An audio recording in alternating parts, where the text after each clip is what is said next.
हम लोग पढ़ेंगे सेक्टर्स। इसको हम लोग हिंदी में कहते हैं क्षेत्र।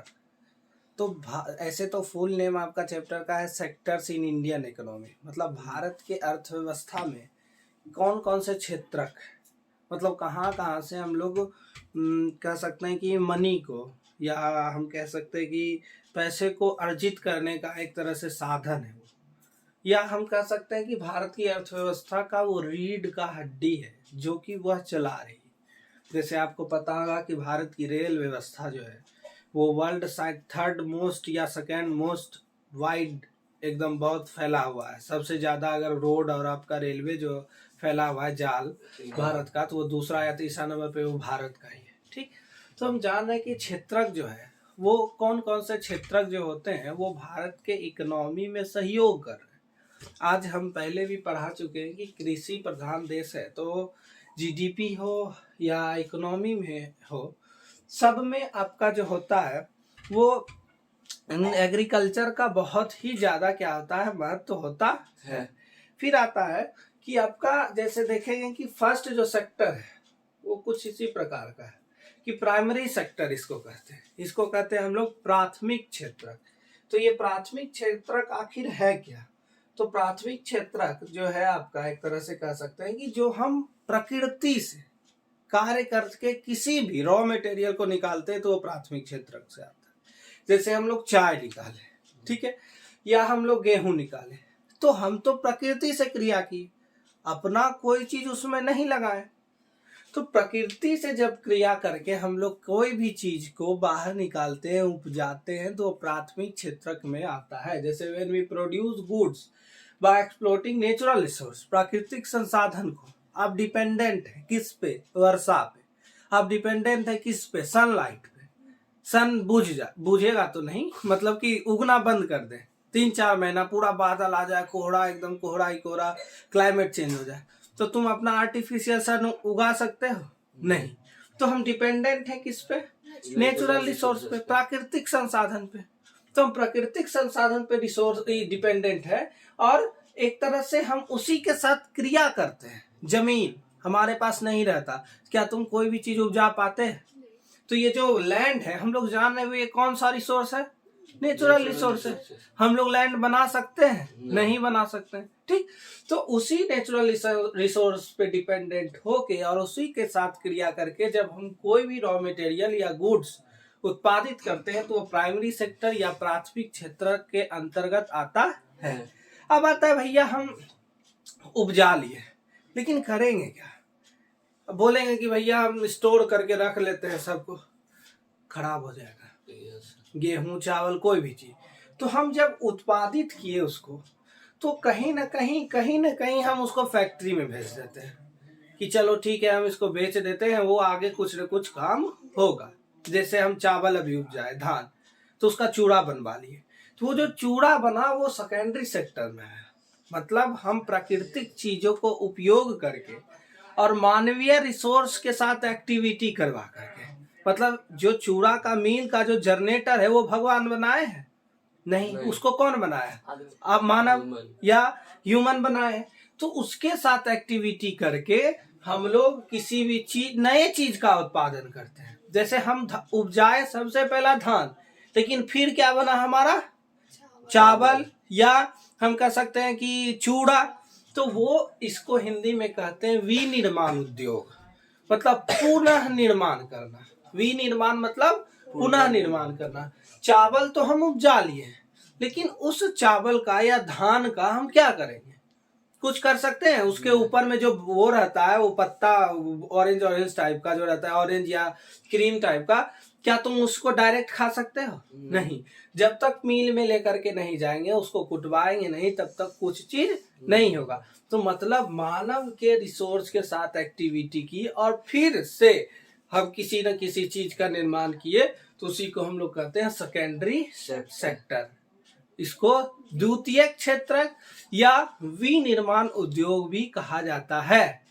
प्राइमरी सेक्टर को प्राथमिक क्षेत्र या एग्रीकल्चर का भी सेक्टर कहा जाता है, क्योंकि हम प्राथमिक क्षेत्र या प्राइमरी सेक्टर में जितना भी कार्य करते हैं वो एग्रीकल्चर से ही डिपेंडेंट रहता है।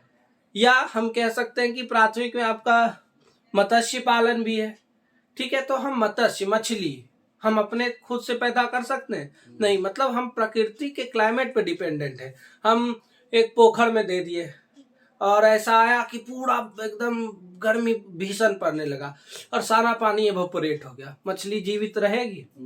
नहीं। तो वही चीज है। अब आता है कि covers activities in which natural products are change into other form. जो हम प्राकृतिक जो एक तरह से उद्योग को हम लिए, कवर किए और उसके बाद कुछ दूसरा चीज बना है, तो उसी को हम लोग कहते हैं थ्रो वेज ऑफ मैन्युफैक्चरिंग। किसी मैन्युफैक्चरिंग उद्योग के हिसाब से it is also called industrial sector, और इसको हम लोग विनिर्माण उद्योग या औद्योगिक क्षेत्रक भी कहते हैं, क्योंकि हम प्राकृतिक से या एग्रीकल्चर से उपजा हुआ सामान को यूज करते हैं और उसके बाद हम कोई नया चीज उत्पादित करते हैं। हम गेहूं उपजाए और गेहूं के बाद हमको आटा बनवाना है, तो हम लेकर कहाँ जाएंगे? मिल पे। तो मिल कौन से सेक्टर में आया? सेकेंडरी सेक्टर में। अब आटा बनवा तो लिए, लेकिन आटा घर में कौन पहुंचाएगा? या तो हम, या तो कोई दूसरे हवाई वाला को दोगे, 20 रुपया दे देंगे तुमको, तुम मेरे घर तक पहुंचा दो। तो वो जो घर तक पहुंचाया, ये आया टर्सरी सेक्टर। इसको हम लोग सर्विस सेक्टर कहते हैं या सेवा का क्षेत्रक भी कहते हैं, ठीक।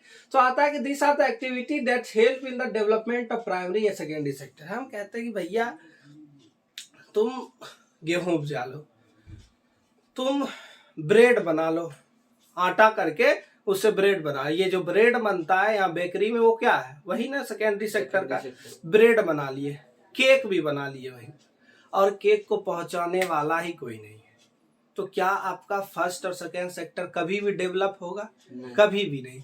तो जब तक टर्शियरी सेक्टर आपका मजबूत नहीं हो, भारत के जैसा रेलवे, एयरवेज, तब तक आपका प्राइमरी और सेकेंडरी सेक्टर मजबूत नहीं होगा।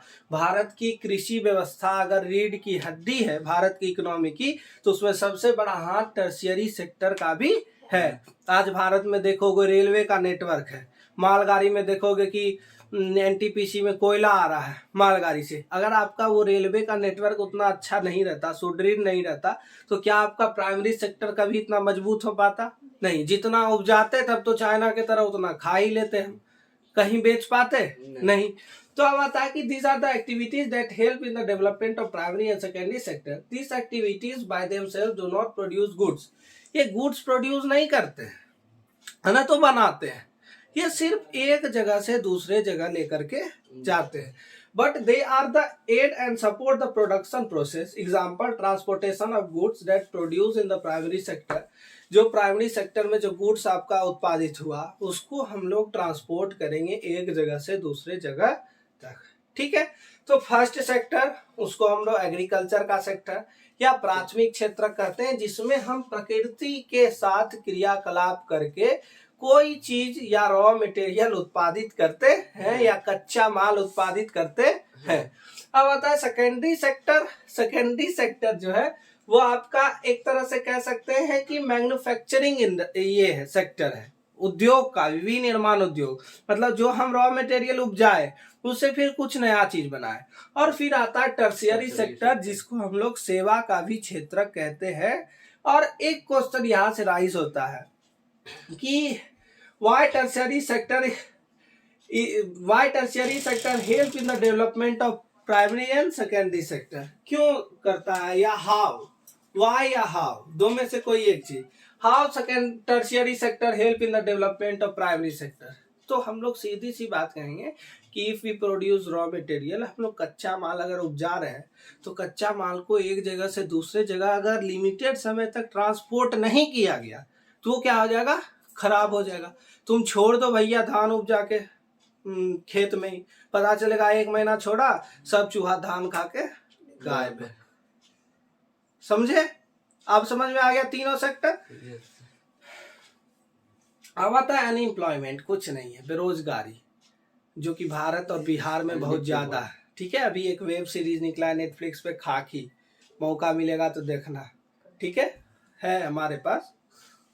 अब आता है कि this is the situation of where people are apparently working but all of them are made of made to work less than the potential. देखो सीधी सी बात है, बेरोजगारी मतलब ये नहीं कि निठल्ला बैठा रहना, ठीक, हाथ पे हाथ देके काम तो कर रहा है, लेकिन उसको उसके हिसाब से काम भी नहीं मिला और परमानेंट भी नहीं है।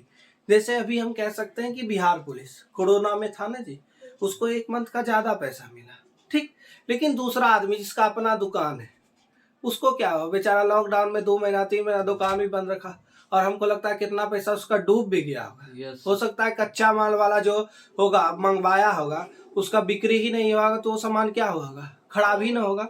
तो यही होता है बेरोजगारी, ठीक है, सीधी सी बात है। अब आता है कि ये मनरेगा, ये बहुत इंपॉर्टेंट क्वेश्चन उठता है बहुत ज्यादा, कि पहली बात तो मनरेगा का ऑप्शनल में आ जाएगा कि कब पास हुआ, तो 2005 में। और ये है क्या, तो Mahatma Gandhi national rural unemployment guaranteed act 2005।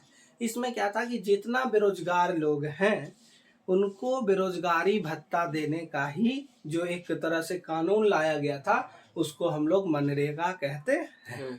कि अंदर एन छूट गया मनरेगा, हाँ मैम छूट गया यहाँ, under MNREGA 2005 all those who are able to who and are in need of work have been guaranteed 100 days of employment in a year, but the government, if the government fails in the duty to provide employment, it will give unemployment all allowance to the people। समझिए, जो काम करने में सक्षम है, मतलब गोर हाथ उसका टूटा नहीं है, ठीक है, काम कर सकता है, लेकिन अब उसको क्या होता है कि सरकार उसको जो है रोजगार देने में समर्थ नहीं है। अब भैया सीधी सी बात है कि लैंड आपके पास सीमित है, ऐसा थोड़ी है चाइना की तरह कि कभी तिब्बत पे कब्जा कर लिए, कभी कहीं पे कब्जा कर लिए, लैंड आपके पास सीमित है, पॉपुलेशन आपका रैपिडली इंक्रीज हो रहा है, तो एग्रीकल्चर के लिए जो आपका लैंड है वो भी धीरे धीरे कम होते जा रहा है। तो जब तक आपका सेक्टर बढ़ेगा नहीं, हम कह सकते हैं कि टर्शियरी भी जो सेक्टर है तो लिमिटेड है, जब तक आपका सेक्टर बढ़ेगा नहीं, इंडस्ट्रियलाइजेशन होगा नहीं, तो कहीं भी आप एम्प्लॉयमेंट या किसी को रोजगार देने में सक्षम आप नहीं है। स्वाभाविक है, ऐसा नहीं है कि सरकार बदमाशी करती है, ये करती है वो करती है, ये स्वाभाविक है। अगर कोई पढ़ा लिखा बच्चा है तो वो इस चीज को समझेगा कि सही बात है कि पॉपुलेशन इंक्रीज हो रहा है, हमारे पास लैंड जो था पहले वो भी कम हो रहा है, ऊपर से है क्या कि इन्फ्लेशन, इन्फ्लेशन मतलब महंगाई दिन ब दिन बढ़ती जा रही है। पहले 10 रुपया अगर लेते थे तो अच्छा चॉकलेट हो जाता था 10 रुपया में, और अभी 10 रुपया लेके जाएगा तो हमको लगता है कि चॉकलेट का रेट पड़ेगा, दाम 10 रुपया ले लेगा, ऐसा चॉकलेट रह जाएगा। तो वही चीज है कि इन्फ्लेशन बढ़ रहा है, तो सरकार क्या कर सकती है कि इसमें किसी को रोजगार देने में सक्षम नहीं है, ये स्वाभाविक सी बात है।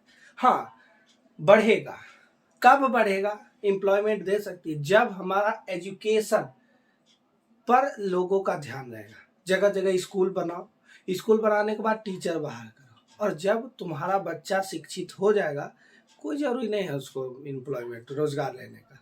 और असल में तो लोग यहाँ पर रोजगार मतलब सरकारी नौकरी ही समझते हैं, ठीक।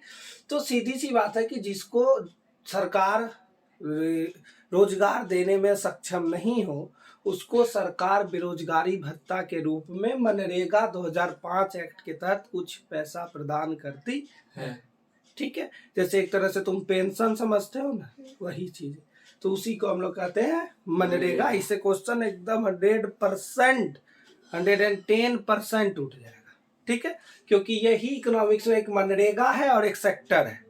सेक्टर में भी एक पहला जो चैप्टर शायद पढ़ाए थे उसमें बताए थे कि कैसे कोई एक जो है डेवलपमेंट किसी के लिए अच्छा हो सकता है, दूसरे के लिए खराब हो सकता है। ये हो सकता है डिफरेंशिएट होगा, फिर तुम्हारा differentiate between primary sector, secondary या टर्शियरी, और how primary and secondary sector depend on tertiary sector, कैसे प्राथमिक और द्वितीय क्षेत्र जो है तृतीय क्षेत्र पे ही डिपेंड है, ये भी क्वेश्चन उठेगा।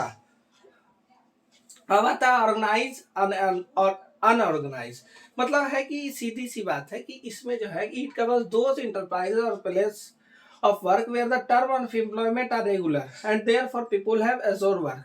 रेगुलर है, उसका मतलब ऐसा नहीं कि कोरोना आया तो वो टूट गया। एक कहते हैं ना कि विद्या भारती में जाओगे, शिशु मंदिर विद्या मंदिर में, तो वहाँ सेवा पुस्तिका बनता है सबका कि तुम इतना काम किया, इतना काम किया। अगर तुम 1 साल बीच में छोड़ के चल जाओगे तो तुम्हारा सेवा खंडित हो जाएगा, मतलब अब फिर से तुम नए सिरे से स्टार्ट करोगे। लेकिन ऑर्गेनाइज सेक्टर में वैसा कुछ है नहीं। जैसे कि हम कह सकते हैं कि सरकारी जो नौकरी है इसमें ऐसा कुछ नहीं होता। तुम 1 महीना छुट्टी भी मार दो, तुमको 100 काउज लग जाएगा, लेकिन तुम्हारा सेवा खंडित नहीं होगा। पैसा कट जाएगा लेकिन तुमको नौकरी से नहीं निकाला जाएगा। तुम 1 महीना दूसरा कोई प्राइवेट में जाना छोड़ दो तो बोलेगा अरे भागो यहाँ से, भागो। और हो सकता है कि अगर 2-3 महीना का पैसा बचलो होगा तो वह नहीं देगा। वही चीज है। तो अब आता है अनऑर्गेनाइज सेक्टर। अनऑर्गेनाइज सेक्टर सीधी सी बात समझो, कृषि। नियम कानून तो है लेकिन उसका उपयोग नहीं होता, फॉलो वो नहीं होता। It is characterised by small and scattered units which are largely outside the control of the government. There are rules and regulation but these are not follow. Rules regulation है लेकिन इसको फॉलो नहीं किए जाते हैं। अब आता है कि public sector. In this sector government on most of the asset and provides all the service. सरकार ही इसको प्रोवाइड कर रही है। जैसे कि हम कह सकते हैं मिलिट्री, उसको भत्ता कौन दे रहा है? सरकार दे रही है, ठीक है। तो ये क्या है, एक पब्लिक सेक्टर के रूप में। जैसे हम लोग यूपीएससी देखते हो ना, संघ लोक सेवा आयोग, ठीक है। तो ये जो है, और एक तरह से कह सकते हैं आईएएस जो है आपका जॉब, तो एडमिनिस्ट्रेटिव सर्विस, सेवा है वो जॉब नहीं है। अगर आप जॉब सोच करके जा रहे हैं तो ऐसा बिल्कुल नहीं है, वो सेवा है, सेवा करना है। आपको गाली भी सुनना पड़ेगा हो सकता है, ठीक। तो ये पब्लिक सेक्टर वही है कि जो सरकार के द्वारा जनरली चलाया जाता है, और जितना भी एक तरह से सरकारी नौकरी वाला होगा, देखना उसको कि जैसे जो मिलिट्री है उसको अलग से कैंटीन है, सामान सस्ता में मिलेगा उसको। तो वही सब चीज है कि जो है इसका सरकार प्रोवाइड सारा चीज करती है। हेल्थ इंश्योरेंस भी करवाती है सरकार की, अगर कुछ होता है तो उसका मुआवजा आप अगर कुछ ज्यादा हुआ तो सरकार देगी, नहीं तो भैया जिससे इंश्योरेंस करवाए हैं वो तो देगा ही। अब आता है कि growing importance of tertiary sector. Tertiary sector जो है, तृतीय क्षेत्र का जो महत्व है वो बढ़ता क्यों जा रहा है? भैया आपका इकोनॉमी अगर बढ़िया करना है तो टर्शियरी सेक्टर को बढ़िया करना पड़ेगा। आज जगह जगह रोड बनवाया जा रहा है, तो रोड कौन से सेक्टर में आ रहा है? रोड को बनाने में जो आदमी लगा वो भी टर्शियरी सेक्टर, और रोड पे जो गाड़ी चलाने वाला आदमी है वो भी टर्शियरी सेक्टर। तो सीधी सी बात है कि हम वही एग्जांपल ले रहे हैं कि आप खूब गेहूं उपजा लीजिए, लेकिन उस गेहूं को एक्सपोर्ट करने के लिए, एक जगह से दूसरे जगह ले जाने के लिए आपके पास रोड नहीं है, कच्चा रोड है। पता चला ट्रक से लदवा के लेके जा रहे हैं, गड्ढा ऐसे धस गया, उलट गया ट्रक है। पता चला कि जितना गेहूं लेके जा रहे हैं आधा से ज्यादा गेहूं बर्बाद। तो वो बर्बादी कौन सहेगा? ट्रक पे लोड हो गया मतलब पैसा भी पे हो गया है, उसको पैसा भुगतान हो चुका है, तो किसान तो वो चीज नहीं सहेगा। तो अब जो पैसा दिया है वो चाहेगा। अब वो दिया है तो वो भी कहीं न कहीं वो आधे ही गेहूं से फायदा कमाना चाहेगा, और फायदा अगर कमाना चाहा मतलब बचे हुए गेहूं का रेट वो बढ़ा देगा।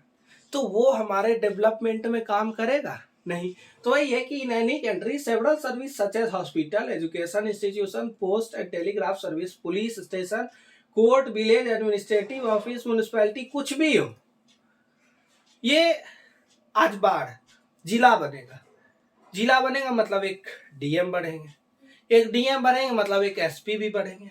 भैया एसपी डीएम बढ़ गया तो दोगो तुम्हारा जो सीट है वो भी तो बढ़ा, और दोगो सीट बढ़ा मतलब 2 आदमी तुम ज्यादा बहाल भी तो कर सकते हो। तो ये डेवलपमेंट हुआ ना। मतलब छोटे छोटे, जैसे हमारे पास बहुत एरिया अंडर कर्व है लेकिन हम उसको कंट्रोल अब नहीं कर पा रहे, तो उसको तोड़ दीजिए। सीट बढ़ा मतलब सीट बढ़ा तो आदमी भी ज्यादा बहाल होगा, अनएम्प्लॉयमेंट भी कम होगी। लेकिन ऐसा नहीं है, 2 सीट होने से अनएम्प्लॉयमेंट कम होने वाला नहीं है। कहने तक ठीक है कि कम होगा, लेकिन ऐसा नहीं होगा। कहीं ना कहीं आपको सेल्फ डिपेंडेंट ही बनना पड़ेगा। और सीधी सी बात है कि जितना अच्छा आप सेवा दीजिएगा उतना अच्छा आपका पैसा मिलेगा।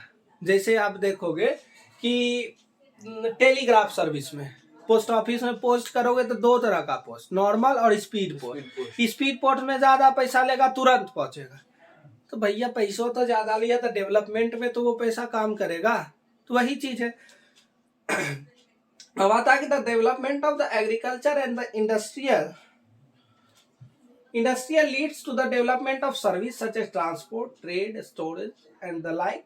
Greater the development of primary and secondary sector, more will be the demand of such service.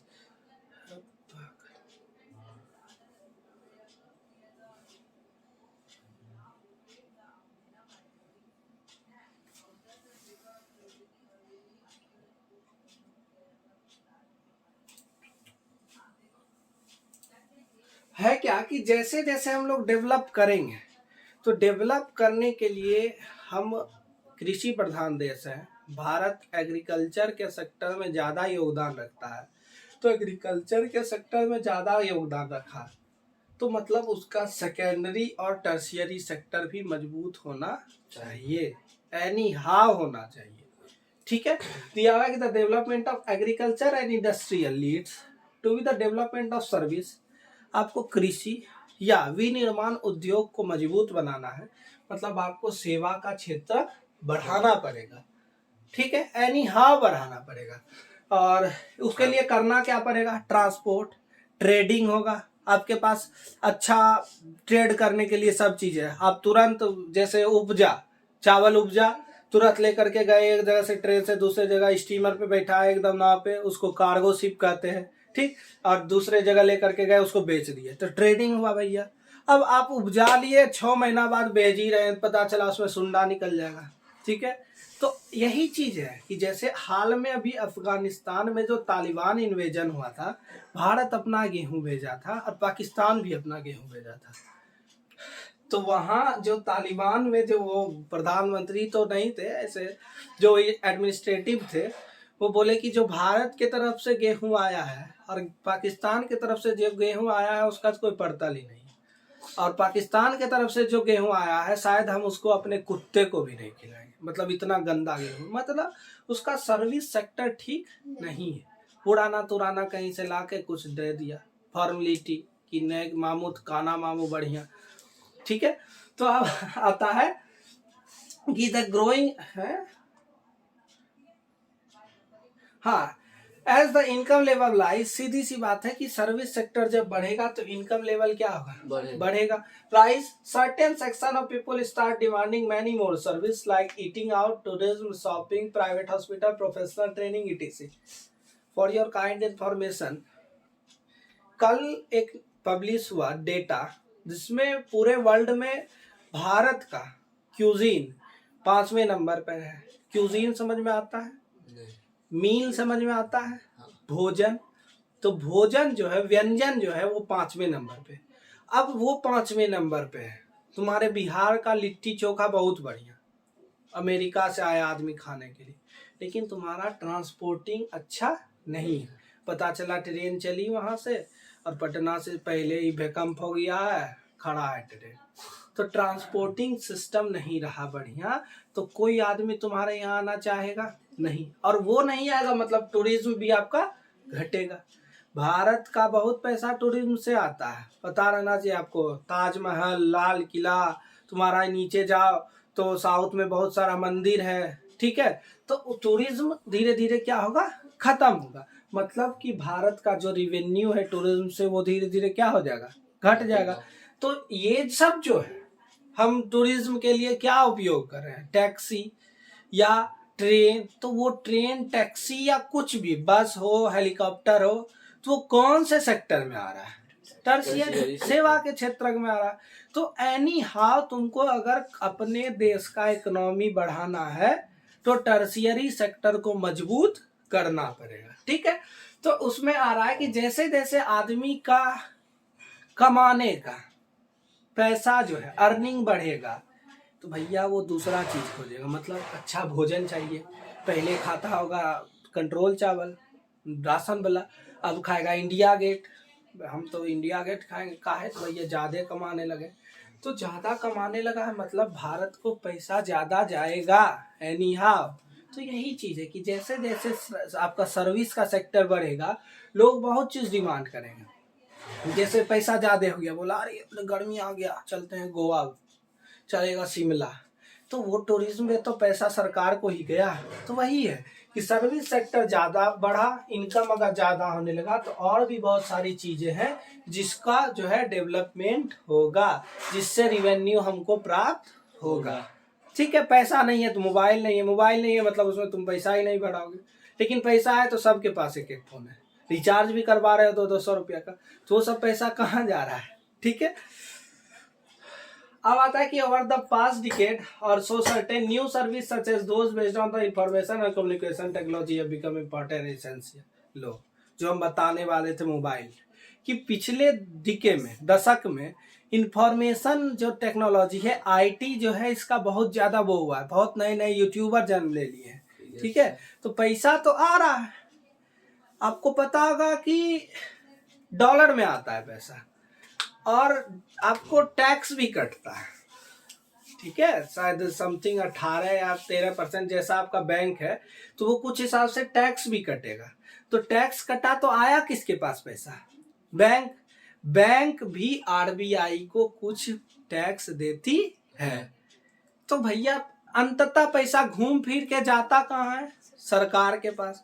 और अगर आईटी सेक्टर हमारा डेवलप नहीं रहता है, एडुटेक कंपनी नहीं रहती, आज फोन पे से रिचार्ज करो, पता चलेगा कि रिचार्ज करोगे 2 रुपया जीएसटी कटेगा, पैसा जा कहाँ रहा है? सरकार के पास। GST goods and service tax किस पे लगा? सरकार के पास। तो वही चीज है कि जैसे जैसे आईटी सेक्टर बढ़ा है, कम्युनिकेशन सेक्टर मजबूत हुआ है, वैसे वैसे और भी चीजें बढ़ी हैं। मोबाइल किसी के पास नहीं था, लेकिन आज मोबाइल है, मोबाइल के बाद और भी कुछ आए हैं, रिचार्ज हुआ, और अंततः चैप्टर आपका खत्म हो गया।